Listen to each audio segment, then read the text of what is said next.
ఆంధ్ర రాష్ట్రంలో అవినీతి పరిపాలన లేకుండా పోయిందని ప్రకాష్ జైన్ అన్నారు. కర్నూలు జిల్లా అదోని పట్టణంలో డాక్టర్ పార్థసారథి భారీ మెజార్టీతో గెలవడం చాలా సంతోషంగా ఉందని అన్నారు.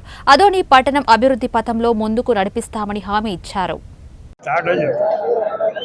ఈ రాష్ట్రంలో ఒక అవినీతి పరిపాలన బాగా జరిగింది. ప్రజలు కూడా దాన్ని గమనించారు. తర్వాత ఈ అన్ని మాఫియా లోకల్ నాయకులు కూడా చాలా మంది దౌర్జన్యాలు చేసుకుంటూ ప్రజల్ని చాలా ఇబ్బంది పెట్టినారు. ఆ రకంగా ఈ రాష్ట్రంలో ఈరోజు ఈ కూటమి 165 సీట్లు రావడం అనేది పెద్ద విషయం. జగన్మోహన్ రెడ్డి గారు వై నాట్ 175 అన్నాడు. వై నాట్ 175 అంటే కనీసం వాళ్ళు 17 సీట్లు కూడా రాలేదు. దీనికి కారణము ఆయన అహంకారం.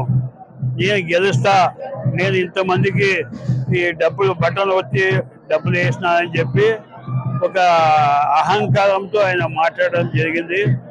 తర్వాత ప్రజల్లో కూడా ఈ ఇసుక మాఫియా, ఈ బ్రాండీ సీసాలు అమ్మేది, తర్వాత అభివృద్ధి గ్రామాల్లో డబ్బులు లేవు.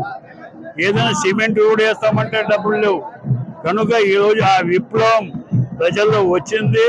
ఆ విప్లవం వల్లనే ఈరోజు ఈ మార్పు రావడం జరిగింది.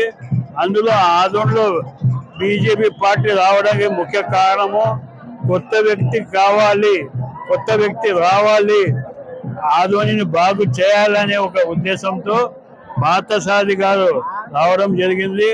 సో తప్పకుండా ఈ 5 సంవత్సరాల్లో ప్రజల్లో ఏదైతే అవసరం ఉందో కనీస సౌకర్యాలు, అభివృద్ధి కోసం, అలాగే యువతకు ఉద్యోగాల కోసం, రైతులకు మంచి ఉపయోగం కోసం, రైతు కూలీలకు పని ఇప్పించే బాధ్యత బీజేపీ పార్టీ తీసుకొని ఈ మొత్తం రాష్ట్రంలో ఎన్డీఏ కూటమితో అభివృద్ధి చేస్తామని చెప్పి మాకు ఒక నమ్మకం ఉంది.